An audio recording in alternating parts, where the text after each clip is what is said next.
Hey there, welcome to Movie Review Mom. I'm the mom and I do the movie reviews. And my goal is to give you the heads up on filmmaking quality and content so that you can make the best decision for you and your family as to whether or not you want to spend time or money or both watching a specific film. So, the specific film that I'm reviewing today is called Look Both Ways. This romantic comedy is now available exclusively on Netflix. The movie is rated R and is an hour and 50 minutes. And the movie review mom grade I'm giving it is an A minus. I actually really enjoyed it, but don't run off to another YouTube channel now. Keep watching so I can explain why. I'll give you an overview in a nutshell, and then I'll point out things I liked and didn't like, as well as offer tips for parents, themes worth talking about, interesting lines, funny lines, if there are any, and even recommendations for other films that are sort of similar that I think you'll also enjoy. Okay, so let's dive in. In a nutshell, on the eve of her college graduation, Natalie's life diverges into parallel realities. One in which she becomes pregnant and remains in her hometown to raise her child, and another in which she moves to Los Angeles with her best friend to pursue her dream career. So the movie was directed by Wanuri Kahiu and written by April Prosser. So there were plenty of things that I really liked about this. First of all, Lily Reinhart. She stars as Natalie. She does an excellent job and provides very subtle differences to help you keep track of which version of herself she's playing. Other cast members include Danny Ramirez, Aisha D, and David Corenswet. They all give solid performances, and I thought all of the characters were pretty believable too. The movie's original title was Plus Slash Minus, which I thought is interesting. But I liked this title better, Look Both Ways. The movie goes back and forth between two different versions of Natalie's life, but it's fairly easy to keep track of which girl is which due to hairstyles and clothing and other surroundings, of course. With the popularity of the metaverse in recent movies, this story focuses only on just two possibilities of someone's life.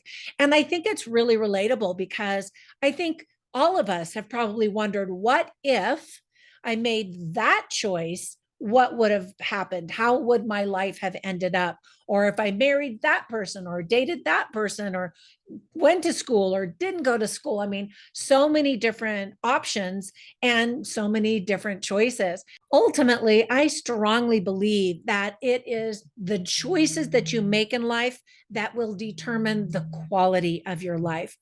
Now, other things I liked are the sarcastic humor. I thought it was pretty amusing.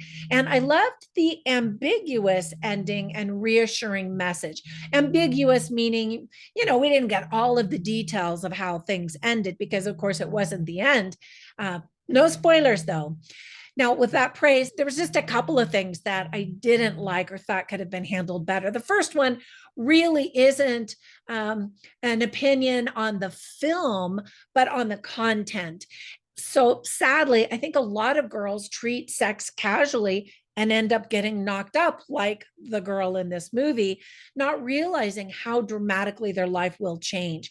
Now, one thing that this movie does well is show all of the drama that ensues after getting pregnant unexpectedly and to someone that she's maybe not in love with, just like a one night stand kind of situation. And they discuss, oh, well, we used a condom, but that's not 100% guaranteed. And I wish more girls understood that. Of course, I wish the guys understood it too, but they don't have to really deal with the severe consequences that the girls do for various obvious reasons. Anyway, so I felt bad for her, and you will, because she had her big plan mapped out, and this one mistake that she made one night completely altered it. Now, in terms of the filmmaking quality, I thought that they did a good job. I thought the lighting was good, the background music and soundtrack I thought were appropriate. I mean, nothing else really about the filmmaking itself would I say, oh, don't watch this movie, it's a waste of your time. I thought it was really good. And of course, I was really involved in the story and the characters. And so nothing was distracting at all. Let me give you some tips for parents. There is obviously talk of pregnancy and birth. We see a girl wearing just her bra in a scene. There is some profanity, but there are no F-bombs. And so I'm always grateful for that. Some of the themes worth talking about are love, friendship, life choices, of course, consequences, parenting, sacrifices, and living your dream. Now, I don't want to give too much away. Okay, so I was going to say something, never mind. All right, but let me give you a recommendation for another movie that is sort of similar, has a similar premise about life choices taking you in different directions. That movie is called Sliding Doors. Anyway, so I think if you like Sliding Doors, I think you'll like this one, and vice versa. If you like this movie, check out Sliding Doors for another perspective of that kind of look, that kind of story. All right, that's it. I hope that if you watch this movie that you do enjoy it. And thank you so much for supporting my YouTube channel. Be sure and invite your friends to come on over and join us. I'm trying to get my channel to grow, and I really appreciate your support. Have a fantastic day, and I will catch you in the next one. Bye for now.